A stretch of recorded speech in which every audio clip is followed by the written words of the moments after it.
दिल्ली से लेकर लखनऊ तक कई दौरों की बैठक के बाद आखिरकार बीजेपी के नए प्रदेश संगठन का ऐलान हो गया।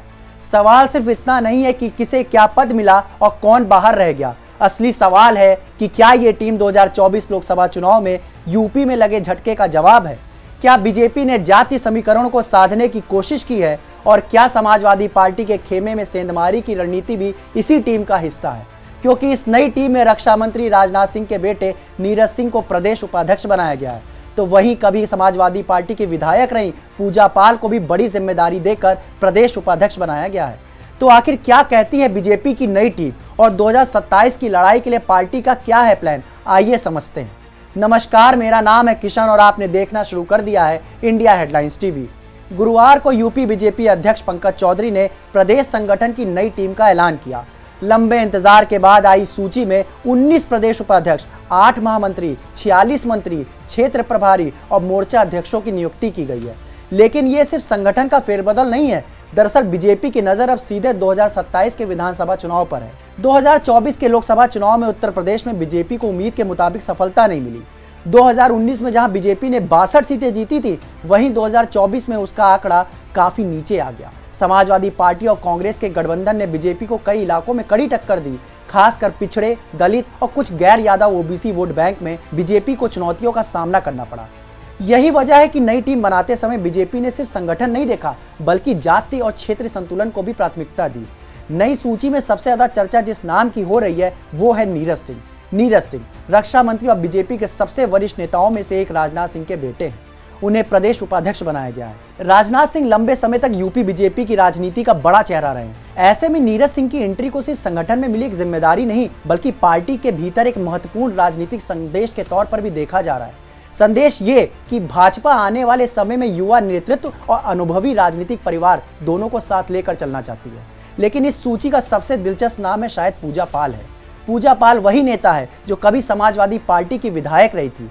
पिछले कुछ वर्षों में उन्होंने राजनीतिक पाला बदला और बीजेपी का दामन थाम लिया। अब बीजेपी ने उन्हें सीधे प्रदेश उपाध्यक्ष बना दिया है। राजनीतिक जानकार इसे सिर्फ एक नियुक्ति नहीं मान रहे, इसे विपक्षी खेमे में सेंधमारी की रणनीति के तौर पर देखा जा रहा है। क्योंकि 2024 के चुनाव में समाजवादी पार्टी ने जिस सामाजिक गठजोड़ के दम पर बीजेपी को चुनौती दी थी, बीजेपी अब उसी समीकरण को तोड़ने की कोशिश करती दिख रही है।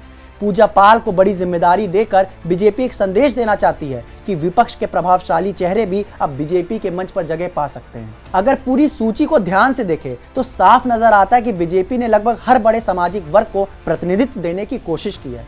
उपाध्यक्षों और महामंत्रियों की सूची में ठाकुर, ब्राह्मण, ओबीसी, दलित और अन्य समुदाय के नेताओं को जगह दी गई है। महिलाओं को भी प्रमुख स्थान दिया गया है। प्रियंका रावत, अर्चना मिश्रा, पूजा पाल और डॉक्टर कृतिका अग्रवाल जैसी महिला नेताओं को प्रदेश उपाध्यक्ष बनाया गया है। वहीं विभिन्न क्षेत्रों के लिए अलग अलग प्रभारी नियुक्त कर क्षेत्रीय संतुलन साधने की कोशिश भी की गई है।